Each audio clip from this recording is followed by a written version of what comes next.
Hello guys, yan nga po pala yung lupa na ginamit natin, organic soil po siya. At ito po yung binili natin lagayan ng mga seeds, 200 pieces po siya.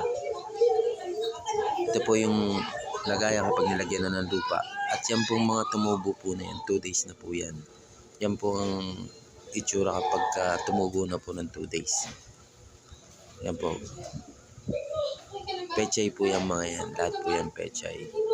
Bawat butas po niyan, bali ang total po ng butas na yan, 200 po. Tapos ang nilagay po namin dyan, kada butas, dalawa-dalawang buto po. So bali magiging 400 kapag tumubo siya lahat. Tapos ito naman pong nasa kabila, ano yan, kamatis yung kalahati. Tapos yung kalahati, alokbate. Tapos ito naman po, sili po yan, iba-ibang klaseng sili. Tapos lahat po yan kapag tumubo na, ililipat po natin sa lalagayan yan.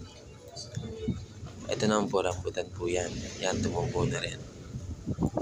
May mga nakaredy na tayong lagayan. Kaya pag medyo lumaki-laki na po siya sa ilang araw, lilipat na po natin.